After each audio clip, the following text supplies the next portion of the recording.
promis qu'il partirait et qu'il enverrait un consolateur, et c'est ce qu'il a fait à la Pentecôte. Je voulais lire avec vous ce matin 2 passages. Évidemment, vous imaginez bien que je vais me tourner vers le livre des Actes, et j'aimerais lire quelques versets dans le chapitre 1 des Actes. On va lire les versets 4 et 5. Merci Serena pour ton travail à la technique d'afficher cela. Alors qu'ils se trouvaient en leur compagnie, on parle de Jésus ici, il leur recommanda de ne pas s'éloigner de Jérusalem, mais d'attendre ce que le Père avait promis. Ce que je vous ai annoncé, leur dit-il, car Jean a baptisé d'eau, mais vous, dans peu de jours, vous serez baptisés du Saint-Esprit. Un peu plus loin, il leur dira, mais vous recevrez une puissance lorsque le Saint-Esprit viendra sur vous, et vous serez mes témoins à Jérusalem, dans toute la Judée, dans la Samarie et jusqu'aux extrémités de la terre. Et ensuite, on se tourne vers le chapitre 2, où on a l'exaucement de cette promesse de Jésus, au chapitre 2, à partir du verset 1. Quand le jour de la Pentecôte arriva, ils étaient tous ensemble au même endroit. Tout à coup, il vint du ciel un bruit comme celui d'un vent violent, qui remplit toute la maison où ils étaient assis. Des langues qui semblaient de feu leur apparurent, séparées les unes des autres, et elles se posèrent sur chacun d'eux. Ils furent tous remplis du Saint-Esprit et se mirent à parler en d'autres langues, comme l'Esprit leur donnait de s'exprimer. Or, il y avait en ces jours à Jérusalem des Juifs, hommes pieux venus de toutes les nations qui sont sous le ciel. À ce bruit, ils accoururent en foule, et ils furent stupéfaits parce que chacun les entendait parler dans sa propre langue. Ils étaient tous remplis d'étonnement et d'admiration, et ils se disaient les uns aux autres, « Ces gens qui parlent ne sont-ils pas tous galiléens ? Comment se fait-il donc que nous les entendons chacun dans notre propre langue, notre langue maternelle ?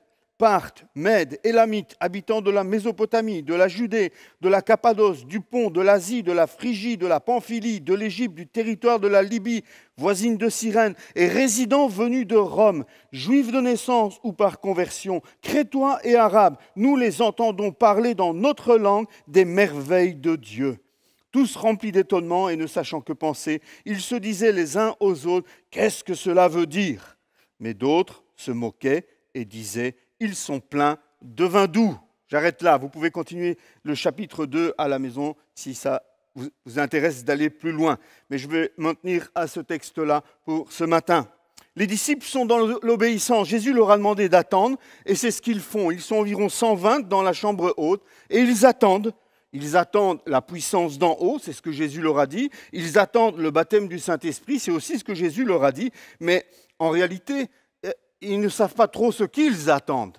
Parce qu'il n'y a jamais eu de baptême du Saint-Esprit avant, il n'y a jamais eu d'effusion de puissance du Saint-Esprit comme Jésus leur a annoncé. Donc ils sont dans l'obéissance, ils savent qu'ils doivent attendre, mais en réalité, ils sont un peu dans l'expectative, se demandant à quoi s'attendre.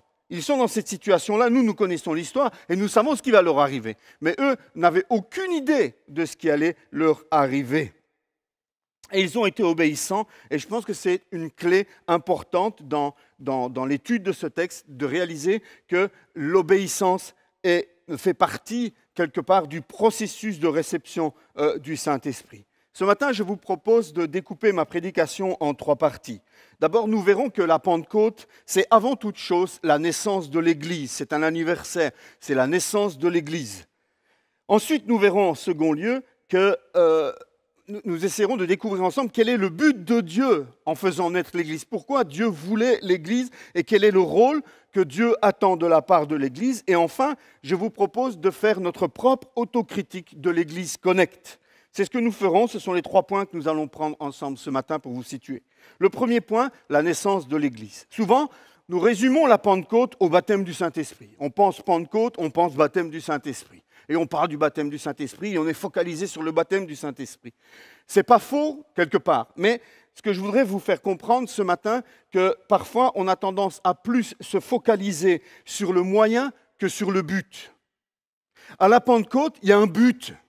Le but, ce n'est pas le baptême du Saint-Esprit. Le but, c'est la naissance de l'Église. Et le moyen que Dieu va utiliser pour cela, c'est le baptême du Saint-Esprit, c'est l'envoi de cette puissance qui vient d'en haut. Le Saint-Esprit vient en puissance à la Pentecôte dans un but, la naissance de l'Église. C'est un événement qui est historique. J'aimerais que vous puissiez réaliser cela aussi ce matin. Cette naissance de l'Église, c'est quand même quelque chose de vraiment particulier. Ça ne s'est jamais produit avant.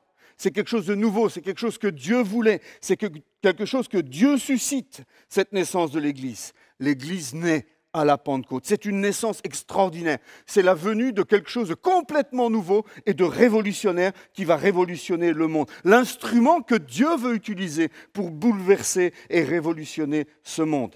Cette Église n'est pas née de la volonté ou des efforts des apôtres. C'est important de le comprendre aussi. Ce ne sont pas les apôtres qui ont créé l'Église. C'est la volonté de Dieu. L'Église est née et elle trouve son origine en dehors d'elle-même. Elle trouve son origine en Dieu lui-même. Elle est née de Dieu, cette Église. Souvent, on pense à l'Église, les gens, ouais, les hommes. Non, Dieu a voulu l'Église. Dieu a fait naître l'Église en envoyant le Saint-Esprit. C'est l'affaire de Dieu avant tout, avant d'être l'affaire des hommes. Et cette Église, frères et sœurs, elle est dépositaire, elle est porteuse d'un message d'envergure universelle. Il y a un but derrière. Elle est porteuse d'un message, le message de la bonne nouvelle. Et c'est d'ailleurs sa fidélité à ce message qui donne à l'Église sa légitimité. Une Église qui n'est plus porteuse de ce message de la bonne nouvelle, c'est une Église qui ne peut plus s'appeler Église. Elle perd toute sa légitimité à partir du moment où elle s'écarte de son objectif d'être porteuse de la bonne nouvelle du salut en Jésus-Christ. Ça aussi, je veux que vous puissiez le réaliser ce matin. L'Église, ce n'est pas 4 murs, ce n'est pas des bâtiments, ce n'est pas des belles chaises. Ce n'est pas des décorations, ce n'est pas des instruments. L'Église, c'est un corps spirituel. L'Église, c'est nous, ensemble. Lorsque nous rencontrons Christ, nous sommes incorporés au corps de Christ. Et lui, il est la tête, il dirige son Église. C'est quelque chose de surnaturel. Ce n'est pas quelque chose de seulement humain, c'est quelque chose qui est divin aussi en même temps. L'Église a ainsi une composante humaine. C'est inévitable, avec ses errances, ses faiblesses, ses erreurs, ses hontes. Même parfois, on entend des choses qui ne sont vraiment pas à la gloire de Dieu dans les églises. Mais c'est aussi quelque chose qui a une dimension divine. Et cette dimension divine est parfaite. Elle est belle, elle est sans faille et sans erreur. Alors l'Église, c'est nous. Et en même temps aussi cette dimension divine. J'aimerais ce matin que vous puissiez comprendre un peu mieux ce qu'est l'Église, quelle est l'intention de Dieu au travers de son Église et quel est le rôle de cette Église. Dieu est celui qui a donné naissance à l'Église. Dieu est celui qui dirige l'Église. Ce n'est pas moi qui la dirige. Certains diront, oui, c'est lui le chef, il fait comme il veut et il n'en fait qu'à sa tête. J'espère être soumis à Christ. Parce que c'est lui qui dirige son Église. Le conseil est soumis à Christ. Le conseil prie et demande à l'Esprit de Dieu de les diriger dans leurs choix et dans leurs décisions. Nous ne sommes pas infaillibles, mais c'est Christ qui dirige son Église. C'est encore lui qui soutient son Église. Vous savez, c'est une institution qui tient la route depuis plus de 2000 ans. Et c'est uniquement par miracle. C'est uniquement par la puissance de Dieu que l'Église existe encore aujourd'hui. Des milliers d'hommes, des milliers de gouvernements, des puissances se sont liguées pour faire taire l'Église, pour faire disparaître l'Église au fil des siècles. Et aujourd'hui, elle est encore là. Et plus on s'attaquait à l'Église, et plus on s'acharnait à la faire souffrir, à la faire disparaître, au plus elle était florissante, au plus elle était victorieuse. Alléluia, parce que c'est Dieu qui la soutient. La Bible nous dit que c'est lui qui bâtit son Église. Je bâtirai mon Église et les portes du séjour des morts ne prévaudront pas contre elle, dit Jésus. C'est lui qui donne la vie à l'Église et c'est lui qui donne sa vie pour l'Église. Christ a donné sa vie pour elle. C'est lui qui, encore dans Actes chapitre 2, c'est lui qui ajoute à l'Église chaque jour ceux qui sont sauvés. C'est celui qui s'en prend à l'Église doit réaliser ce matin que s'en prendre à l'Église, c'est s'en prendre à Dieu lui-même. Ouais, d'où est-ce que tu sors ça, pasteur? Simplement, on prend l'exemple de l'apôtre Paul. Paul est en route pour Damas, sur son cheval avec son armée. Il va pour aller persécuter l'Église, il va pour fermer l'Église, il va pour emprisonner les gens. Et il fait une rencontre avec Jésus. Et que lui dit Jésus? Jésus lui dit, Saul, Saul, pourquoi me persécutes-tu? Et un peu plus loin, moi, je suis Jésus, celui que tu persécutes. Paul ne persécutait pas Jésus. Paul s'en prenait à l'Église. Jésus s'associe à l'Église. Il est la tête de l'Église. Il est la tête du corps. Tu t'en prends à l'Église, tu t'en prends à Jésus. Faites attention à ce que vous dites de l'Église. Faites attention à comment vous voyez l'Église. Faites attention à comment vous parlez de l'Église. Faites attention à comment vous la traitez. Parce que ce n'est pas seulement à des hommes que vous vous en prenez, c'est à Dieu lui-même. Parce que c'est son projet. C'est Dieu qui la dirige, c'est lui qui la soutient. C'est aussi lui qui purifie son Église. C'est aussi lui qui la prépare. Et qui la prépare à quoi? À sa venue. Il vient bientôt la reprendre, cette Église. Waouh! Cette Église, elle est passionnante, frères et sœurs. Cette Église, moi j'aime l'Église. Je ne parle pas du bâtiment. J'aime le projet de Dieu. J'aime l'Église dans son ensemble. C'est quelque chose de merveilleux. Paul dira dans Éphésiens au chapitre 5, j'en profite pour boire pour que la traduction puisse ralentir, parce que je n'ai pas seulement mon cœur en feu ce matin, j'ai aussi ma gorge en feu. Paul dit dans Éphésiens chapitre 5, « Marie, aimez votre femme comme Christ a aimé l'Église. » On ne s'intéresse pas ici aux maris, aux femmes, on s'intéresse à l'Église. « Comme Christ a aimé l'Église. » Qu'est-ce qu'il a fait? Il s'est donné lui-même pour elle, afin de la conduire à la sainteté, après l'avoir purifiée et lavée par l'eau de la parole, pour faire paraître devant lui cette Église glorieuse, sans tache, ni ride, ni rien de semblable, mais sainte et irréprochable. Voilà ce que Christ est en train de faire. Il y a bientôt un mariage, il y a bientôt des noces qui vont se dérouler entre l'Église et Christ qui est l'époux, l'Église qui est l'épouse et Christ qui est l'époux. C'est l'image qui est donnée dans le Nouveau Testament pour l'Église. Et en fait, on est dans la préparation des noces. On est en train de préparer l'épouse. On est en train de lui faire une belle robe. On est en train de la rendre pure, sans tache, sans ride, sans rien de semblable, sainte et irréprochable. Et qui fait cela? Esprit de Dieu. Dieu lui-même est en train de travailler dans son Église. Ne soyez pas étonnés que des gens partent de l'Église, que des gens viennent dans l'Église. Dieu est monde. Il y a des gens qui n'ont rien à faire dans l'Église. Ne soyez pas étonnés qu'ils quittent l'Église. Mais il y a des gens qui devraient être dans l'Église qui n'y sont pas. Dieu prépare son Église. Le jour où il revient, c'est le jour où il dira « ça y est, ils sont tous entrés », comme le jour de Noé. Quand tout le monde était entré dans l'arche, Dieu a fermé lui-même la porte. Un jour, Dieu va fermer la porte de l'Église en disant « Maintenant, c'est bon, tout le monde est là, je peux revenir. » Et on commencera les noces de l'agneau.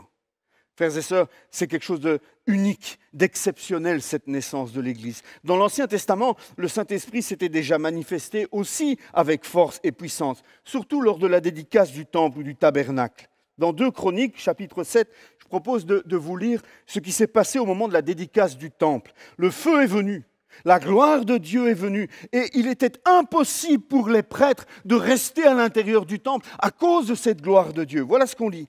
Lorsque Salomon, je ralentis, excuse-moi Noémie, lorsque Salomon eut fini de prier, le feu descendit du ciel et brûla l'holocauste et les sacrifices.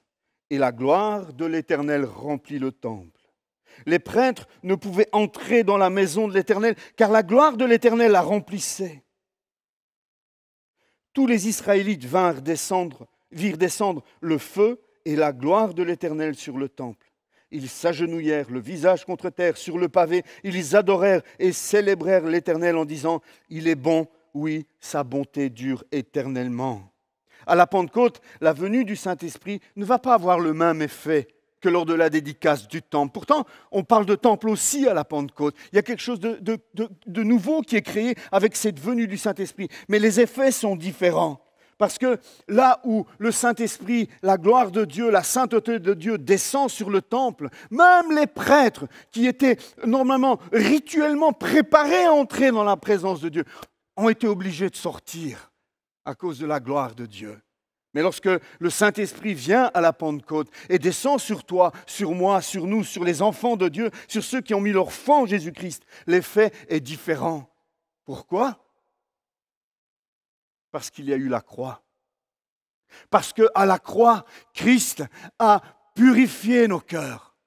Pas comme le sang des boucs et des agneaux purifiait les prêtres. d'une manière bien plus exceptionnelle, d'une manière bien plus efficace. À la croix, Christ va donner sa vie, va verser son sang pour nous racheter et pour nous purifier et pour nous justifier. Nous sommes justes devant Dieu à partir du moment où nous avons mis notre confiance en ce que Christ a accompli sur la croix. Nous croyons qu'il est mort et qu'il est ressuscité pour nous. À partir de ce moment-là, nous sommes justes aux yeux de Dieu. Et quand la gloire de Dieu vient par la présence du Saint-Esprit dans le temple que nous sommes, nous n'avons pas à fuir. Parce qu'au travers de la croix, nous pouvons demeurer dans cette présence de Dieu. Approchons-nous avec assurance du trône de la grâce, nous dit la Bible. Avec assurance, c'était impossible avant, dans l'Ancien Testament. Lorsque, une fois par an, le grand prêtre entrait dans le lieu très saint, il avait les pétoches. On lui attachait une corde à la cheville au cas où il tombait mort dans la présence de Dieu, pour pouvoir le sortir de là sans que quelqu'un aille mourir pour aller le faire sortir. C'est fini ça, parce que nous sommes en Christ. Est-ce que vous saisissez votre privilège ce matin? Est-ce que vous saisissez la grâce qui vous a été faite? J'ai peur que non parfois. J'ai le sentiment que non parfois, malheureusement.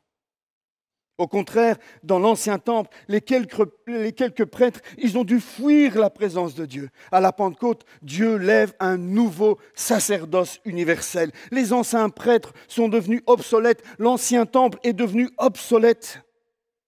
Maintenant, le temple, c'est toi qui as mis ta foi en Jésus. Waouh! Quand on a érigé le temple, les hommes ont dit « Waouh, qu'il est merveilleux! Quel bel édifice !» Dieu dit la même chose de toi aujourd'hui, en disant « Waouh, quel beau temple du Saint-Esprit tu es, Giovanna !» Pas fait de pierre, pas fait d'or, de bois précieux, non. Tu es sa création. Toi qui m'écoutes, tu es la création de Dieu. Dieu t'a façonné, Dieu t'a fait, et tu es bien plus beau qu'un temple d'or et d'argent, et bien plus précieux aux yeux de Dieu. Parce qu'il a donné sa vie pour toi, pas pour un temple en pierre, il a donné sa vie pour toi, pour qu'il devienne le temple du Saint-Esprit. Aujourd'hui, au lieu d'offrir des sacrifices sanglants, les nouveaux prêtres que nous sommes dans l'Église, ce sont des sacrifices de louange que nous apportons à Dieu. Christ étant le dernier et seul sacrifice efficace pour le pardon des péchés. Je ne vais pas lire la référence, mais si vous voulez compléter, vous irez lire Hébreux 13, la fin du chapitre à partir du verset 15 jusqu'au verset 21. Vous verrez que ce passage appuie ce que je viens de dire. Sans le Saint-Esprit,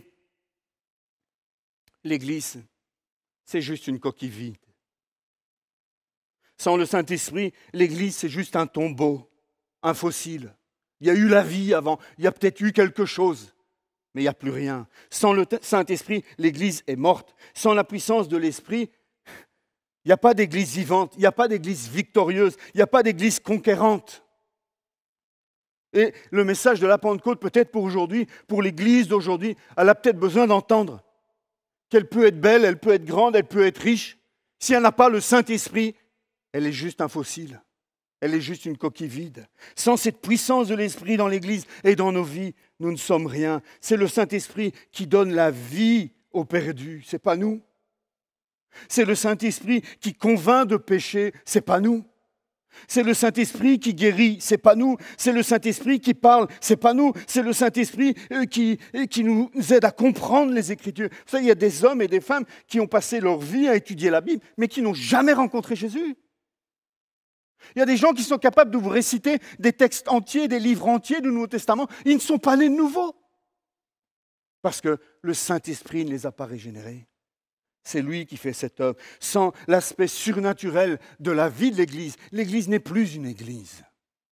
Nous avons besoin du Saint-Esprit. Et le message de Pentecôte que je vais vous laisser ce matin, c'est de vous dire, nous avons besoin du Saint-Esprit. C'est d'attiser en vous une faim, une soif de plus du Saint-Esprit dans votre vie et dans la vie de l'Église. Les disciples devaient attendre. C'est ce que Jésus leur avait demandé. Et ils savaient qu'ils devaient attendre. Et Pierre particulièrement avait essayé par ses propres forces. Et il s'est planté lamentablement, il en est conscient. Et lorsque Jésus lui demande d'attendre, il sait qu'il doit attendre. Parce qu'ils ne pouvaient pas accomplir par eux-mêmes une œuvre surnaturelle.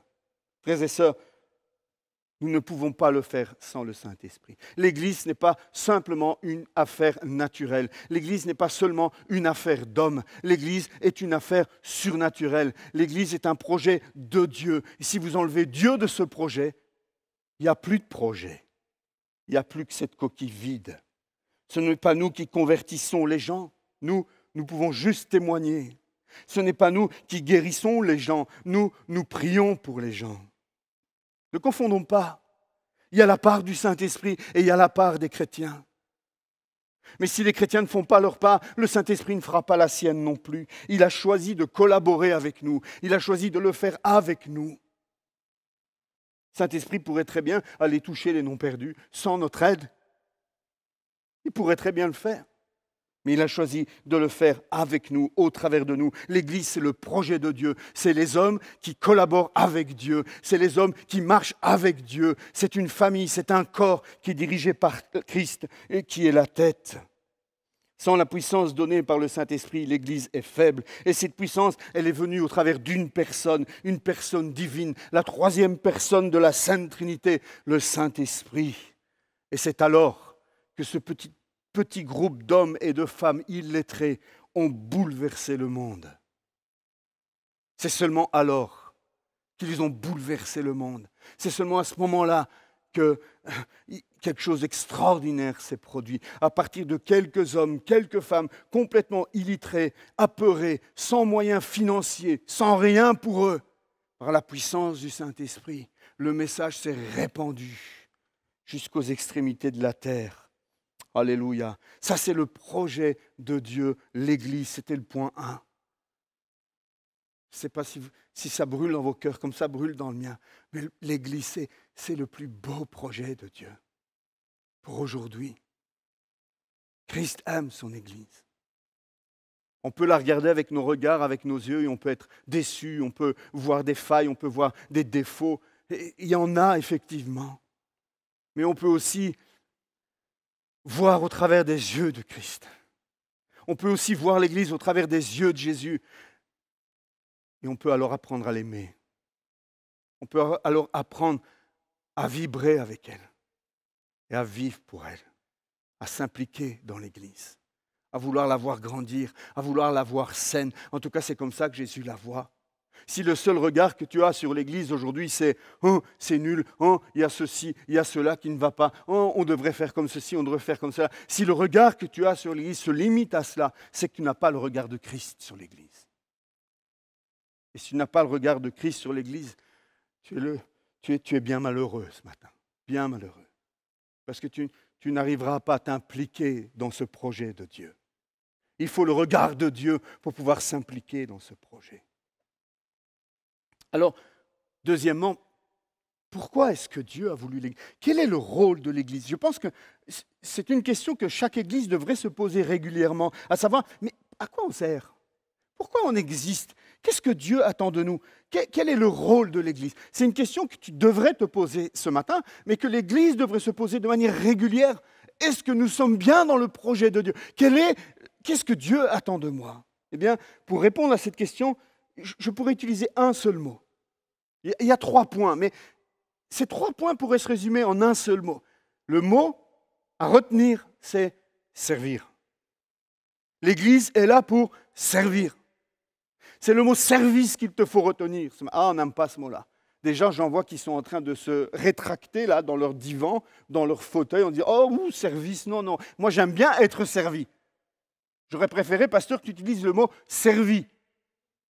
Mais pas le R qui vient après. L'Église a 3 rôles à accomplir, 3 rôles à jouer. Le premier, c'est servir Dieu. Le deuxième, c'est servir les croyants, les chrétiens. Et le troisième, c'est servir le monde. Servir Dieu, c'est lui rendre un culte. Et ça ne se limite pas à la louange, parce que certains, ils font un petit résumé. Moi, je sers Dieu, tous les dimanches matins, je chante pendant 45 minutes. Ça n'a rien à voir.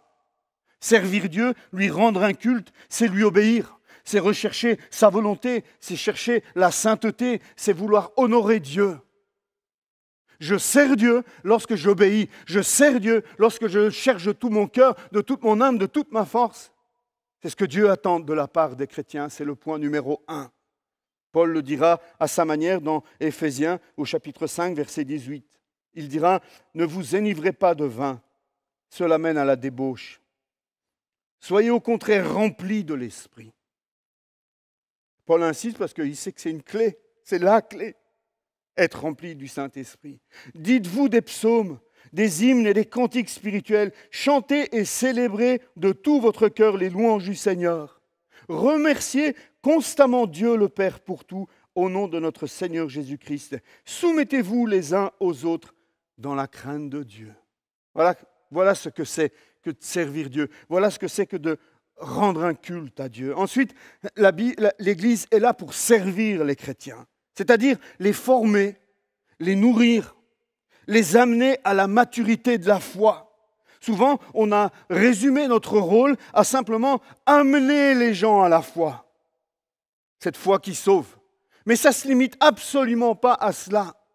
Ça va plus loin que cela. Si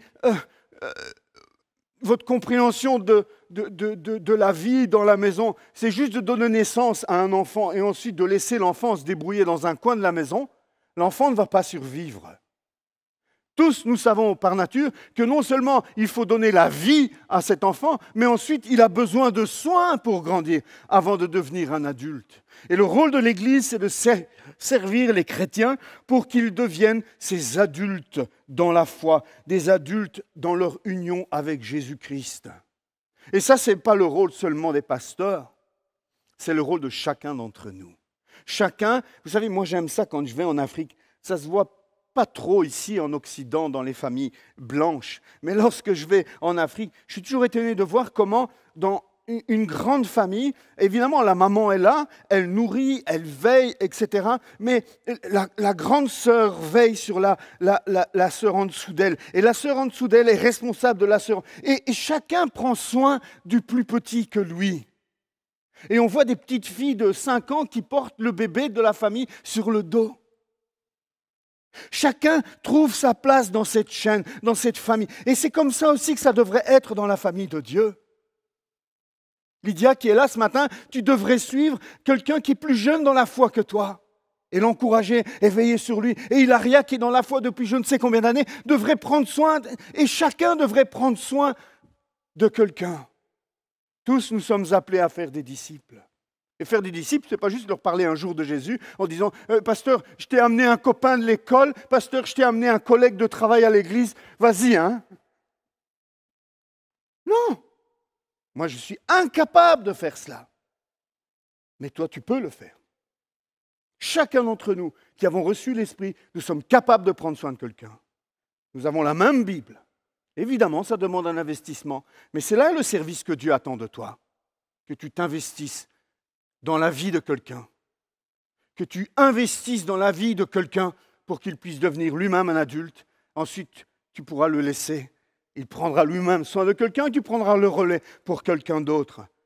Frères et sœurs, si toute l'Église faisait cela, nous serions bien à l'étroit ici. Bien à l'étroit. Lorsqu'on a implanté l'Église à Manage, il y a de ça des années, je disais toujours à l'équipe, on était une toute petite équipe, je leur disais, écoutez, si entre nous déjà, on n'arrive pas à vivre dans l'unité, si déjà entre nous, nous ne sommes pas capables de prendre soin les uns des autres, pourquoi est-ce que Dieu nous donnerait, ajouterait à l'Église des bébés spirituels si nous ne sommes même pas capables de prendre soin de nous-mêmes? Est-ce que vous pensez que, est-ce que vous confieriez un bébé à une famille responsable? Non. Mais il en va de même pour l'Église. Si nous voulons voir l'Église grandir, il nous faut nous-mêmes devenir des pères et des mères. Et être prêts à nous investir dans la vie d'autrui, venir en aide à ces gens. Paul dira dans Éphésiens toujours, mais cette fois-ci au chapitre 4, en parlant des apôtres, des prophètes, des évangélistes, des bergers, des enseignants, il dit, il a donné ces hommes, ces personnes, il l'a fait pour former les saints aux tâches du service en vue de l'édification du corps de Christ. C'est l'Église, l'édification du corps de Christ. Dieu donne des responsables dans l'Église pour vous apprendre à servir. Il l'a fait pour former les saints au service. Mon rôle, ce n'est pas de faire tout le boulot. Mon rôle, c'est de vous aider à faire votre boulot. Mais si vous êtes récalcitrant et si vous faites le dos rond et qu'il est impossible de vous mettre au travail, eh bien, ce n'est pas avec moi que vous aurez affaire un jour. c'est avec le Seigneur lui-même. Avec le Seigneur lui-même. Il l'a fait en vue de l'édification du corps de Christ, parce que Christ veut faire grandir son Église. Christ veut que son Église soit édifiée jusqu'à ce que nous parvenions tous à l'unité de la foi et de la connaissance du Fils de Dieu, à la maturité de l'adulte, à la mesure de la stature parfaite de Christ. La barre, elle est haute, frères et sœurs. Et il y a du chemin à faire. Et certains, ils sont après 20 ans de conversion, encore au premier échelon. Alors que Christ n'attend de toi qu'une chose. Tu lui as donné ta vie, et pour la reprendre 5 minutes après? Ou est-ce que c'est pour le servir? Et le troisième service que Dieu attend de notre part, c'est de servir ce monde. Comment? D'abord, au travers de l'évangélisation, au travers du témoignage. Dieu s'attend à ce que tu ne restes pas enfermé dans tes 4 murs. Dieu s'attend à ce que cette expérience extraordinaire que tu as vécue, cette grâce que tu as reçue, ce pardon que tu as reçu, cette vie qui a été transformée, tu ne le gardes pas pour toi, mais que tu le partages autour de toi. Alors de manière intelligente, de manière sage, mais que tu le fasses, que ce soit l'objectif de ta vie, que là où Dieu t'a placé, dans ton travail, dans ton usine, dans ton école, où que ce soit, dans ton hôpital, ton objectif, ce n'est pas seulement de ramener ton salaire à la fin du mois. Dieu t'a placé en mission là où tu es. Et Dieu s'attend à ce que là où tu es, tu brilles. Tu brilles pour lui. Il y a un passage dans les évangiles où on ne met pas une lampe, on n'allume pas une lampe pour mettre une cloche au-dessus pour qu'on ne la voit pas. Si on allume une lampe, c'est pour qu'elle soit vue et qu'elle éclaire la pièce. Parfois, les chrétiens, Dieu les allume quelque part, leur redonne la vie, et puis ils vont s'enfermer dans une cloche. Et ils gardent cette petite lumière pour eux. Et ce n'est pas du tout l'intention de Dieu. Et le deuxième service du monde que Dieu attend de notre part, c'est que nous soyons ses mains, son cœur, ses yeux, ses pieds. C'est le service social, c'est la miséricorde exprimée au travers des œuvres bonnes que nous pouvons accomplir envers ce monde. Peu importe que ce monde nous aime pas, peu importe que ce monde soit reconnaissant ou pas envers nous, Jésus a guéri des gens qui ne l'aimaient pas. Jésus a libéré de démons des gens qui, après, lui ont tourné le dos. Il y a des lépreux qui ont été guéris, qui se sont cassés sans même dire merci. Jésus ne calculait pas. L'Église n'a pas à calculer non plus. Oui, des gens prennent des colis, roulent en Mercedes. C'est leur problème. Moi, je veux obéir au Seigneur. Moi, je veux servir ce monde. Je veux manifester l'amour de Christ envers ce monde. Ah oui, peut-être qu'il faudrait rajouter un 4e objectif à ces 3-là. Servir Dieu, servir les chrétiens et servir le monde. Et le 4e qu'il faudrait peut-être rajouter, c'est veiller à garder un équilibre entre les 3. Parce que beaucoup d'églises sont à fond dans la louange, ou bien à fond dans la formation de disciples, ou bien à fond dans les œuvres sociales. Mais il n'est pas question d'être à fond dans l'un ou dans l'autre. Il est question d'être à fond dans les 3 et d'être équilibré dans les 3. C'est ce que Dieu attend de la part de son Église. Alors, quel est le constat pour nous aujourd'hui ? Je vais essayer de ne pas être trop long, parce qu'il paraît parfois que je suis long. Mais bon, j'ai réfléchi à ça et je me dis, vous passez parfois 2 heures devant un film, vous pouvez passer 50 minutes devant une prédication. Hein. Et si ça ne vous plaît pas, vous pouvez changer de chaîne, hein, puisqu'on est sur une chaîne. Alors je continue et je vous dis ce que Dieu a mis sur mon cœur, que ça vous plaise ou non. Et nous, aujourd'hui, dans tout cela. Alors, dans le but de froisser personne, ce matin, je vous propose 2 constats extrêmes. Un constat d'un côté, un constat de l'autre. Et je vous laisse choisir, je vous laisse vous-même évaluer, de voir où est l'Église Connect là-dedans. Si vous ne voulez pas être froissé, prenez le premier constat. Il va vous faire du bien, vous allez rentrer chez vous, ou bien vous allez être chez vous plein de joie et tout. Le premier constat, c'est de vous dire, tout va bien à l'Église Connect. Nous sommes au top. Il n'y a pas de défaut à l'Église Connect. Vraiment, on est à la pointe, c'est la meilleure de Bruxelles. Je ne veux pas dire de la Belgique, allons-y. Allons-y, soyons humbles ce matin. À Connect, tous les membres rendent un culte à Dieu. Vraiment, c'est mon constat. Hein. À Connect, tous sont des chrétiens matures et adultes. Chacun est impliqué, que ce soit dans la formation d'un enfant, dans la formation d'un jeune, d'un adolescent, d'un adulte. Tous nous prenons soin les uns des autres et nous sommes impliqués dans la formation de disciples. Chacun évangélise autour de lui chaque jour. D'ailleurs, l'Église grandit, on ne sait plus où les mettre. Chacun a un cœur pour son prochain qui est dans le besoin. Et ça ne se limite pas à des mots « Oh, j'ai mal au cœur pour lui ». Non, ce sont vraiment des actes concrets qui sont posés par tous les membres de l'Église. Ça devient d'ailleurs très difficile à gérer. Ça nous pose beaucoup de problèmes à nous, les responsables, parce qu'il nous faut gérer toutes ces personnes qui veulent rendre service. Pas facile, on est obligé de faire des listes. Ah, tu veux aller au SDF? Ah, attends, ton tour, tu pourrais y aller dans 3 semaines, parce que pour l'instant, c'est complet. Ah, tu veux faire école du dimanche? Écoute, peut-être l'année prochaine, parce que là, on a déjà 6 moniteurs par classe, on ne sait pas où les mettre. Ah, Connect, c'est vraiment difficile à gérer dans ce sens-là, mais c'est merveilleux. L'Église est belle, vraiment une belle Église. Belle Église. S'investit dans l'évangélisation, dans le service, dans l'économie, le travail social. Et chaque jour, il y a des nouveaux services qui se lèvent. Et nous, pasteurs, là, on essaye de gérer autour. Hein, Sébastien, c'est pas facile. Jésus est vraiment content de l'Église Connect. C'est vraiment une belle Église, ça c'est certain. Ça, c'est un extrême. Je suppose que vous allez tous vous retrouver dans cet extrême-là.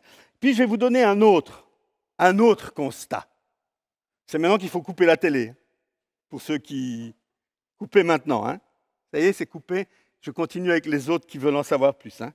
Alors, je voudrais citer Tozer. Tozer, pas Tazer, hein, Tozer. C'est un théologien du XXe siècle. C'était un pasteur, un théologien réputé. Il a dit ceci un jour, ça m'a interpellé. Il a écrit ceci. Si le Saint-Esprit se retirait de l'Église aujourd'hui, 95% de ce que nous accomplissons continuerait à se faire. Et personne ne verrait l'absence du Saint-Esprit. Alors que si le Saint-Esprit s'était retiré de la première Église, 95% de ce qu'elle se faisait se serait arrêté et tout le monde l'aurait vu. Ça m'a interpellé cette phrase. Je ne sais pas si vous avez compris cette phrase. Faut que je la répète ou ça va? Je la répète.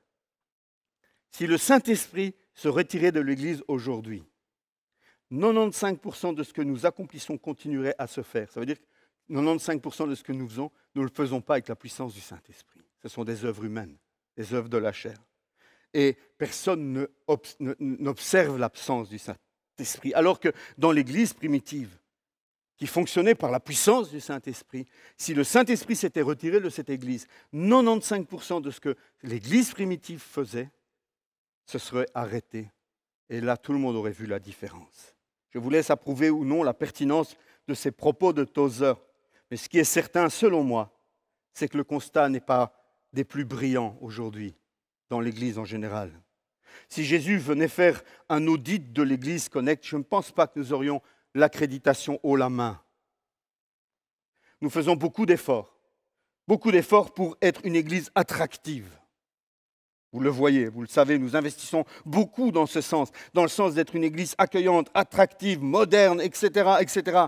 Une poignée se donne pour essayer de fournir des services de qualité, mais cette poignée commence à s'épuiser. Où est la puissance du Saint-Esprit dans l'église? Où est la puissance du Saint-Esprit dans la vie des chrétiens aujourd'hui? Ça commence par toi. Ça commence par chacun d'entre nous. La première église n'était pas attractive. Je ne sais pas si vous savez ça. Mais la première église n'était pas attractive. On était persécuté si on rejoignait l'église. On était mis à mort si on rejoignait l'église. On perdait son travail si on rejoignait l'église. On vivait le rejet si on rejoignait l'église. Lorsqu'on devenait chrétien dans l'église primitive, dans cette première église, elle n'était pas attractive du tout. On savait qu'on portait sa croix et qu'on risquait gros. On devenait chrétien en connaissance de cause, en sachant qu'on perdrait probablement sa vie. L'église primitive n'était pas attractive, mais elle avait la puissance du Saint-Esprit. Elle ne cherchait pas à plaire au plus grand nombre, mais à témoigner de l'amour de Dieu révélé par la venue, la mort et la résurrection de son Fils pour le salut par grâce des perdus.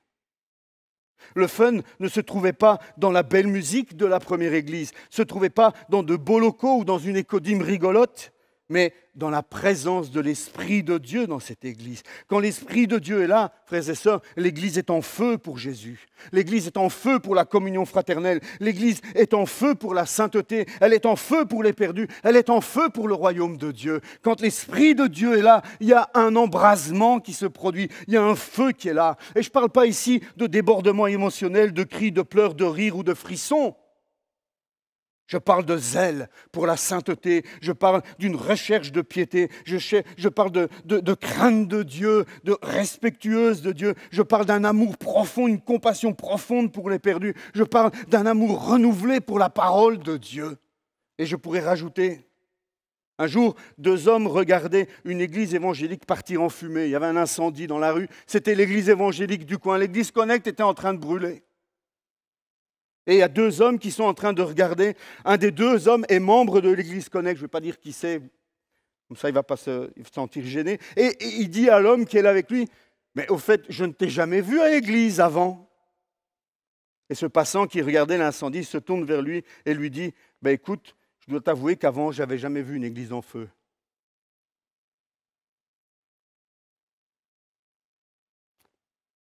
Avant, je n'avais jamais vu une église en feu.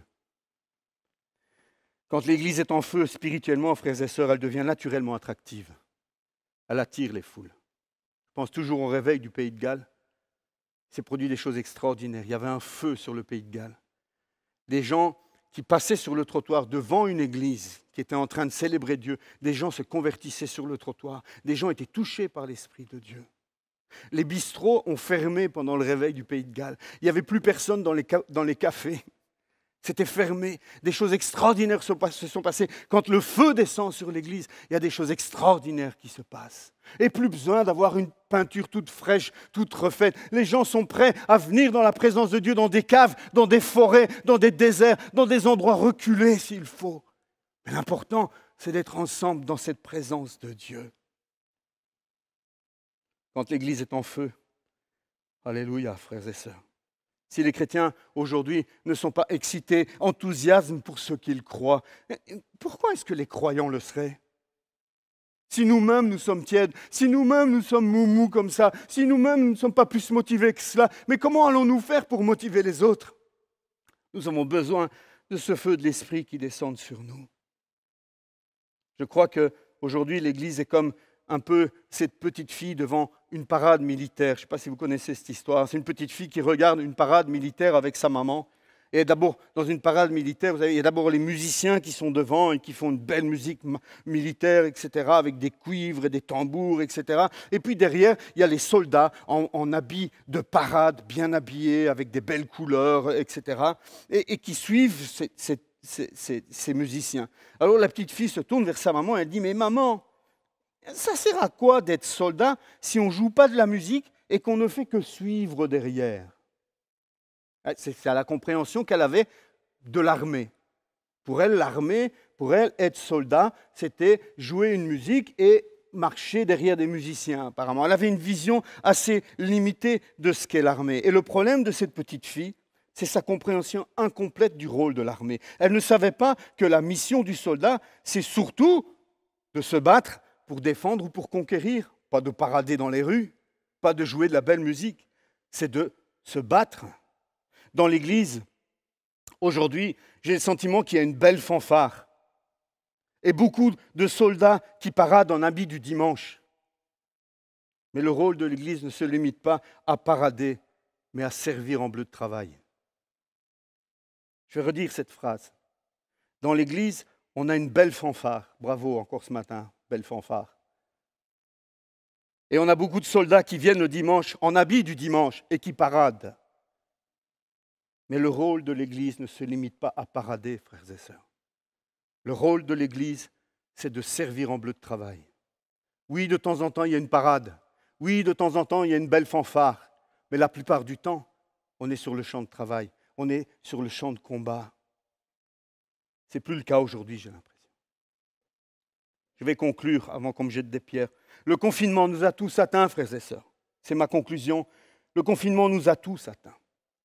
J'entends qu'il y a beaucoup de frères et sœurs qui sont heureux de revenir à l'église bientôt. On parle du 13 juin. Normalement, le 13 juin, on va pouvoir reprendre nos cultes ici. 2 cultes comme en septembre, octobre, je ne sais plus à quelle heure, mais 2 cultes le dimanche. Et j'entends qu'il y a beaucoup d'enthousiasme par rapport à cela. Quand on téléphone aux uns, aux autres, on entend « c'est quand qu'on recommence ?» Et quand on leur donne une date, le 13 juin, « oh oui, ça me manque, ça me manque. » Mais si c'est seulement pour la parade, non merci. Non, merci. Moi, après cette année de confinement, je ne veux plus faire des parades. Je ne veux plus d'une église qui parade le dimanche. Non, merci. Nous sommes peut-être, certains aussi, j'entends que beaucoup sont démotivés. Ils sont contents de revenir, mais en même temps, ils sont démotivés à se remettre en service. J'entends dire que plusieurs veulent faire une pause, c'est le mot qui est à la mode apparemment. Faire une pause dans le service de l'église. Bien-aimés, écoutez-moi ce matin, ce n'est pas le moment de faire une pause. C'est absolument pas le moment de se mettre en pause. C'est le moment de ramasser nos armes, c'est le moment de ramasser nos outils, c'est le moment de remonter dans la chambre haute, c'est le moment de plonger dans nos regards dans la parole de Dieu à nouveau, c'est le moment de jeûner, de prier et de recevoir cette puissance qui vient d'en haut. Ce n'est pas le moment de faire une pause. Il y a une colère qui monte en moi, il y a une rage qui monte en moi quand j'entends ce mot, alors que ça fait 1 an qu'on est en pause. L'Esprit de Dieu dit ce matin, ce n'est pas le moment de faire une pause, c'est le moment de se lever. L'Église est à un tournant, je crois, vraiment. Je crois que l'Église est à un moment charnière. Jamais dans l'histoire de l'Église, l'Église n'a connu une année ou 2 années comme celle qu'on vient de traverser. Ça n'est jamais arrivé que l'Église soit arrêtée comme elle a été arrêtée sur toute la surface de la terre. Ça n'est jamais arrivé. C'est un moment clé, c'est un moment tournant. Est-ce que l'Église va se relever? Ou est-ce que c'est le début de la fin de l'Église? C'est ma question ce matin. Je crois vraiment que ce que nous allons décider dans les jours qui viennent va être décisif sur quel est l'avenir de l'Église.